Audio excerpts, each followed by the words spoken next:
Yggdrasil.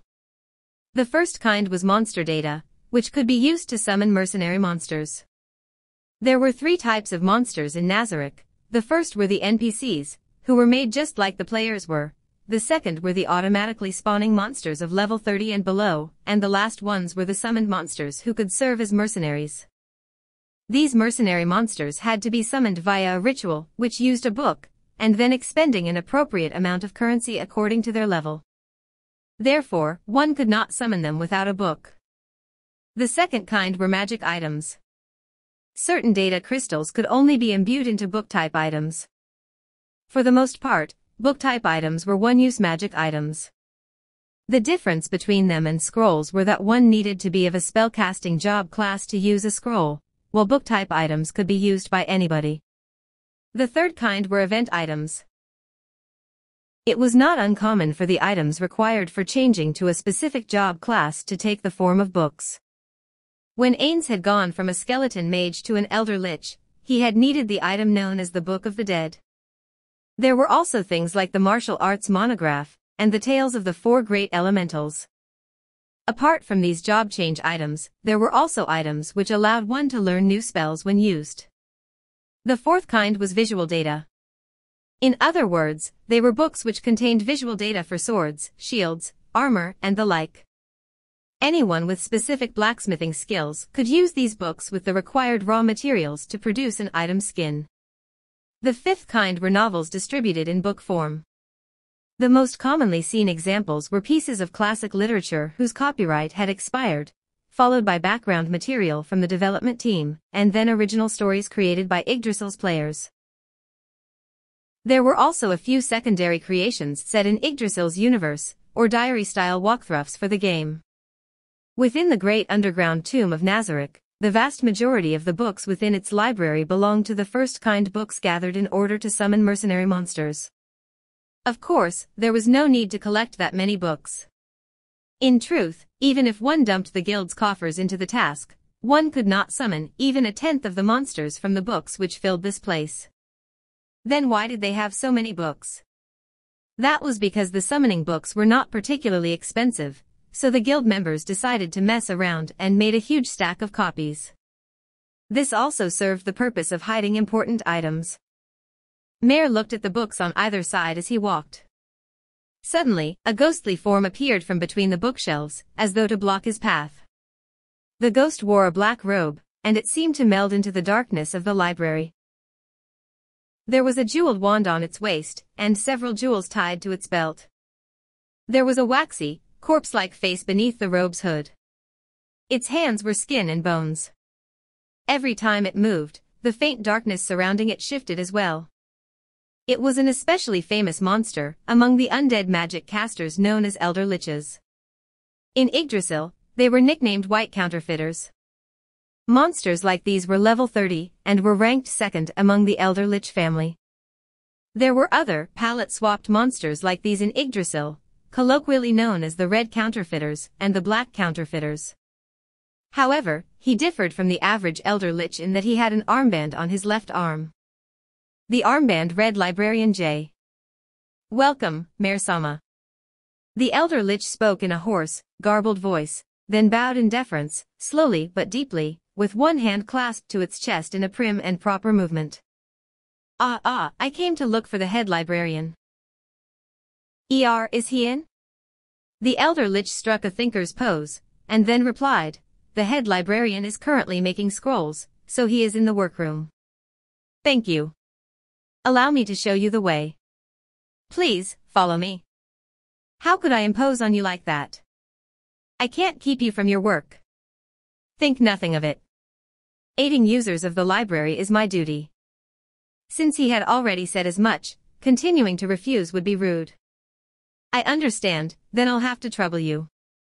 A smile appeared on the elder lich's ghastly face, and then it led the way forward. As Mare followed him, he glanced at the other elder liches and caster-type undead they passed along the way. Oh yes, would you like me to put that book back for you? Please do. The elder lich took the book from Mare and looked at the title. The Adventures of Tom Sawyer, H.M. Did you enjoy it? It was very interesting. I'm thinking about what I should read next. Then allow me to recommend you a book. This one is very funny, it concerns a murder. We have arrived. Thank you very much. Mayor opened the door which the elder Lich had guided him to. What was supposed to have been a spacious room felt oppressive and cramped, thanks to the large shelves on all sides. The shelves were filled with countless reagents, ores, precious metals, element-imbued rocks, various powders, organs from several animals all arranged in neat rows.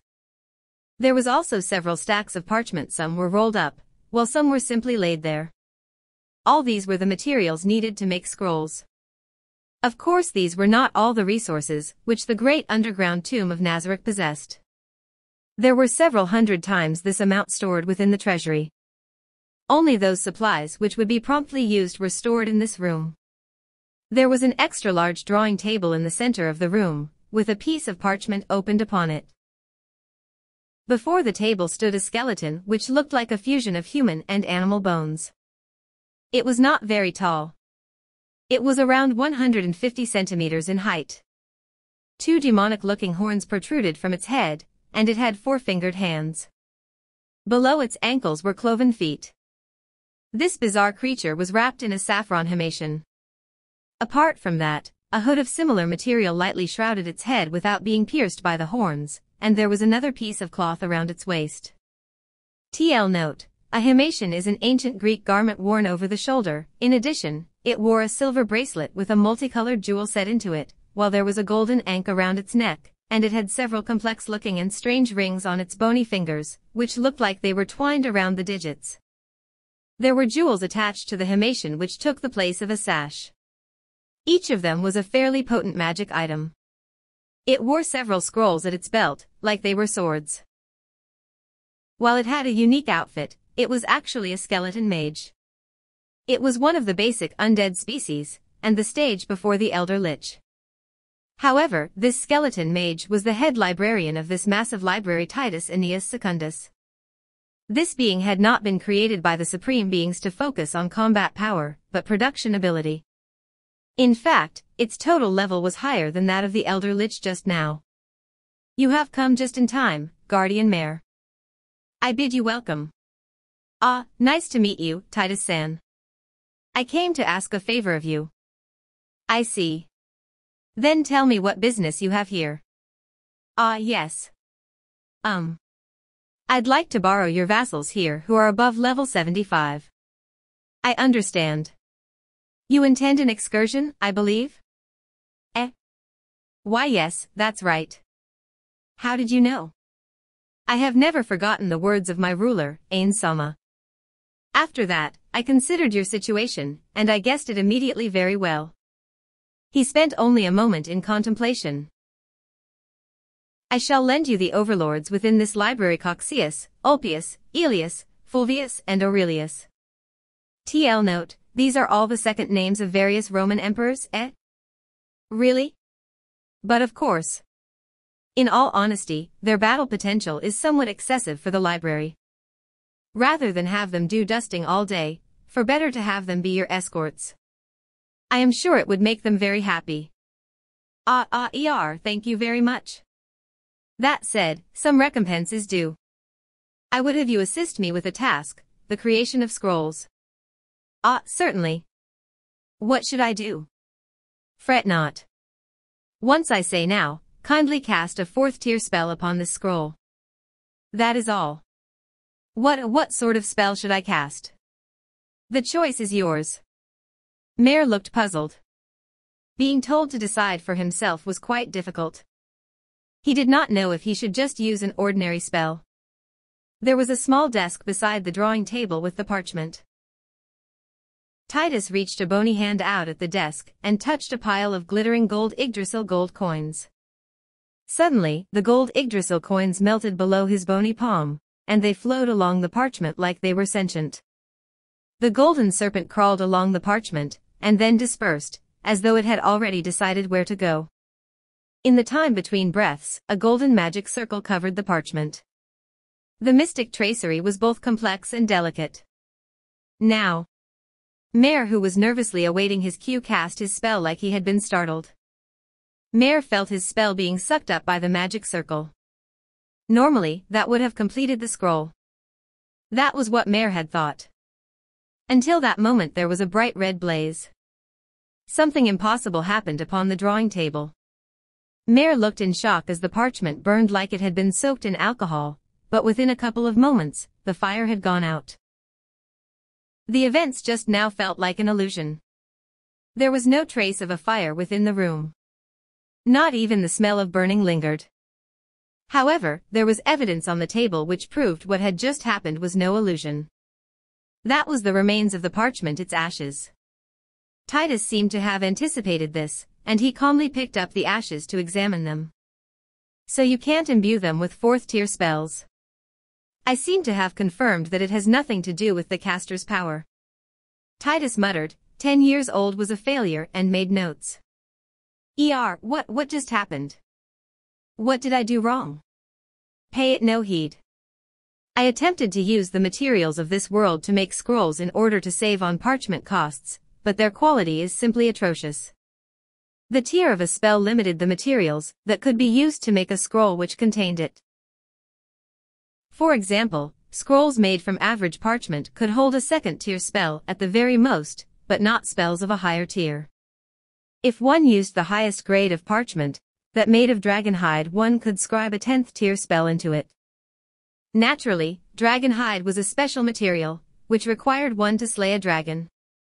For that reason, the guild Ains Ulgaun's members had banded together to farm dragons, but that was from the Yggdrasil days. Until they could verify that this world contained dragons as well as other beasts, Ains had sensibly imposed a restriction on the use of dragon hide. He could not do something foolish like expend a non-renewable resource. After all, there was no telling when he might need to use it. You can't use my dragons. But of course, I will not do such a thing.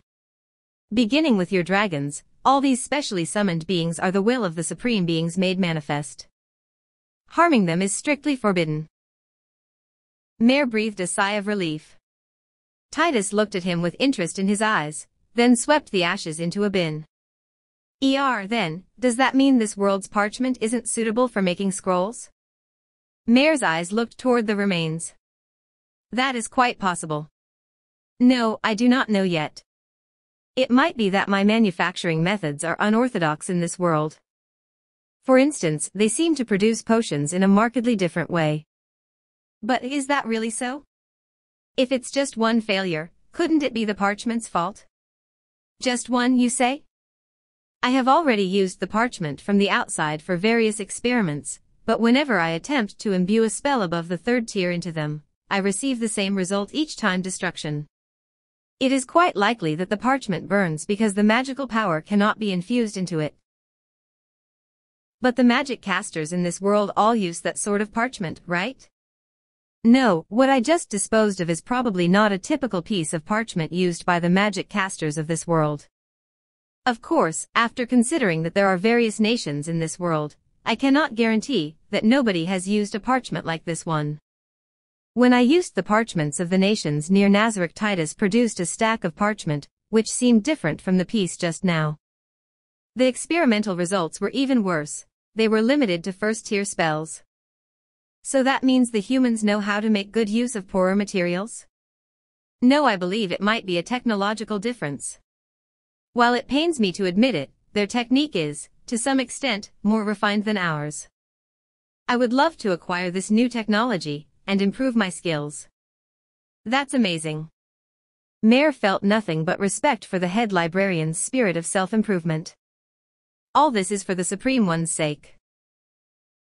Then, Guardian Mare, as we agreed, I shall lend you the Overlords. Come with me. 10:28 Nazareth time. He handed his ring to someone else along the way, and then reached the surface. There, Mare and company performed a mass teleport, and arrived in the middle of a room within a stone structure in the Lizardman village. This building was constructed of sturdy, heavy stone. It could only be built in a place with sufficiently firm ground, thus requiring construction techniques the Lizardmen did not possess. Needless to say, the people who had built this place were a third party, a group from the great underground tomb of Nazareth. The reason to have people come all the way from Nazareth to build this structure stood behind Mare's back. The object which stood within the depths of this building explained everything. Mare bowed deeply to the object in question. The overlords traveling with him bowed as well. A stone statue made in the image of Ains ul Gaun, ruler of the great underground tomb of Nazareth, stood upon an elevated platform. It was so lifelike that it seemed as though the original had been turned to stone. The way it raised its staff radiated the dignity and gravitas of a ruler. All manner of offerings adorned the altar before the statue. Naturally, those offerings were worthless in Mare's eyes, meager tributes of flowers and fish and the like. However, Mare was not displeased. That was because the ones who had made those offerings were filled with genuine respect and reverence. For instance, fresh flowers did not grow in the swampland, but in the forests, which were very dangerous to the lizardmen. They must have risked their lives to pick them. The fish were the lizardmen's staple diet, but the offerings were much bigger than the average fish. Mare understood that they had only chosen the most impressive specimens to offer up. Mare nodded in satisfaction. Seeing common riffraff express their respect for his great master made him very happy. Well done. He spoke to reassure the lizard men who were peeking fearfully at him. They were the personnel responsible for cleaning this sanctuary. They possessed druidic abilities, which were rare among the lizard men, and they wore badges with the guild emblem of Ains ul Gaun around their neck. There was a vast difference between their stations and that of Mare, between that of the conquered and their conquerors, so there was no need to thank them for their hard work. However, for the reasons mentioned earlier, Mare had been so satisfied with their labors that he had decided to thank them for it. Mare left the lizardmen bowing nonstop behind him, and led the 5 overlords out of the sanctuary. Before him was a patch of swamp, the lizardman settlement.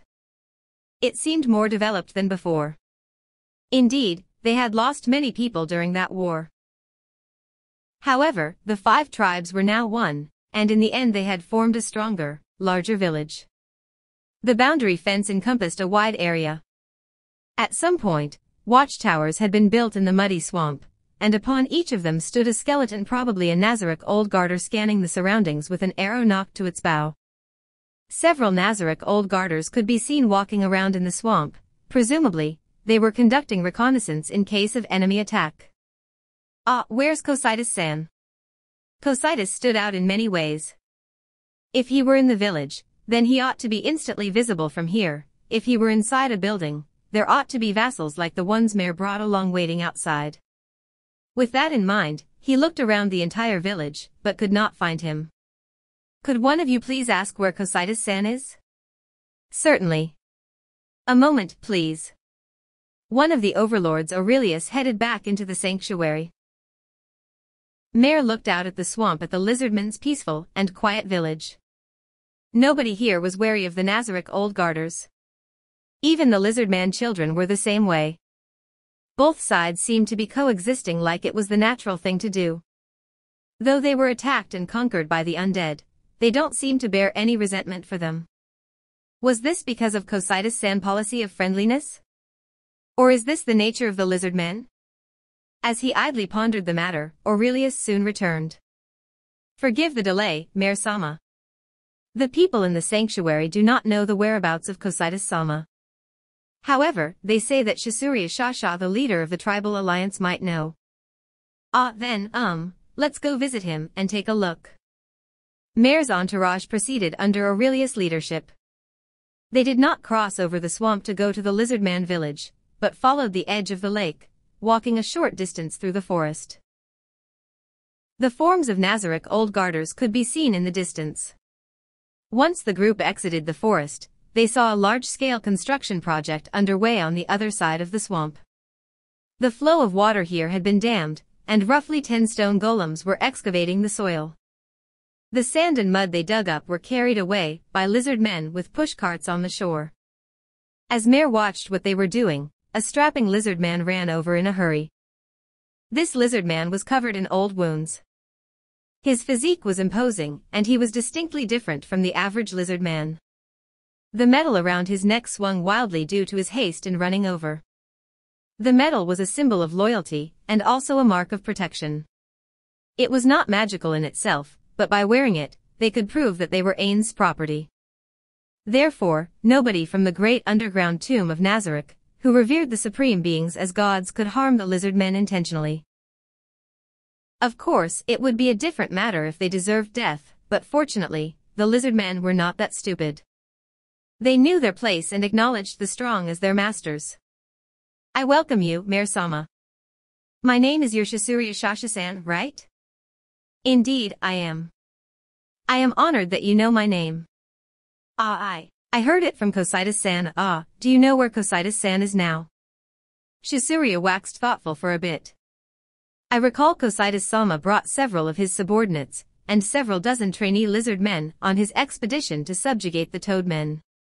Toadmen? They are the demi-humans who live in the northeastern reaches of the lake. They look like frogs, and we do not get along too well with them. They possess the ability to control large monsters and magical beasts, so they are very tricky opponents for us. I hear that there was a war once during my grandfather's time. We were soundly defeated and one of our tribes was dissolved as a result. As expected of the northern species, they're quite strong. This lake was shaped like two smaller lakes joined together, or an inverted gourd. The smaller lake on the south where the lizard men dwelled was half swamp and half lake, and due to the shallow water there were few large monsters there. In comparison, the water in the larger northern lake was deeper, so many large monsters lived there, and they were stronger than the monsters of the south. Of course, it made little difference to Mare. That's right, when you mentioned toadmen, were you talking about a species called the tovigs? Mare was referring to the monsters, who lived in the poison swamp around Nazareth in the past. He knew his sister had several of those monsters as servitors. Well, I am not too sure about that. Perhaps you could ask Kositas-sama after he comes back? He will probably return soon. I understand. Then, I'll ask about something else, about that. You seem to be building something big here, but what is it? It's quite a distance from the village, but it doesn't look like a fence, or some other kind of defense. Yes. In truth, we are building our fourth fish preserve here. As he heard Shisuria's words, enlightenment dawned on Mare. It was good that the lizardman tribes could be united. But once their population grew, food shortages would naturally result. While many people had died during the war, they could not hunt or trap enough to feed their people. Of course, they could solve that problem by returning to their former villages to fish, but Kositas, the new ruler of the lizardmen, did not agree. It was one thing for the entire village to move as one to another part of the swamp, but if only a few people moved by themselves, there was a high chance they would be attacked by monsters. The lizardmen's numbers were already greatly decreased. Kositas did not want to lose more of them. In order to ensure the prosperity of the lizardmen, Kositas took action to solve this problem, the food problem. First, he imported rations from Nazareth with Ain's permission, naturally, and distributed it to the lizardmen. After that, he began studying methods to ensure a sustainable food supply. It went without saying that the solution he had discovered was the fish farms built by Zariusu. After that, he discussed the matter with Demiurge, and began to build superior fish farms. They had worked at a fever pitch, and built 3 gigantic fish farms, and this was the 4th one. But the fries haven't been raised yet, am I right? Yes. What my brother learned was not raising them from fries, but breeding already grown fish. However, thanks to Demiurge Sama's guidance, we have made preparations to farm fish fries. If all goes according to plan, we should be able to support twice the present population of lizard men through the produce of the fish farms. I see. In a few years' time, you won't need to take fish from Nazareth. Of course, if an emergency crops up, I imagine you are always welcome to take fish. Every member of our tribe is deeply grateful to Ain Sama's merciful kindness in giving us so much fish, although the fish Ain Sama gave us lack internal organs, so how do they live? Are they like certain monsters who do not need to eat? No, they do not even have bones. What sort of life forms are they? They are the food which was made by the power of Ain Sama, and the other supreme beings. The food Cositus had given them was made with a magic item called Dagda's cauldron. What? Ain Sama could actually make enough fish to feed us all. Shisuria shook his head. When Zariasu and the others visited the fortress of the Supreme Ones and came back with tales of what they had seen, it sounded like they were dreaming. They said the great underground tomb of Nazareth contained many smaller worlds within it, a true land of the gods.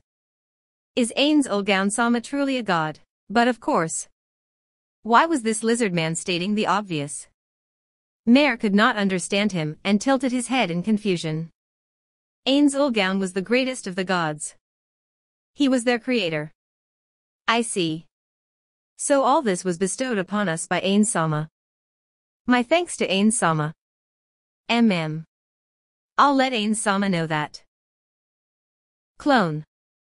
New paste. Few persons can be made to believe that it is not quite an easy thing to invent a method of secret writing which shall baffle investigation. Yet it may be roundly asserted that human ingenuity cannot concoct a cipher which human ingenuity cannot resolve. Edgar Allan Poe. 186,770 pastes opened. Based on an original idea from sebsavage.net. Sam and Max.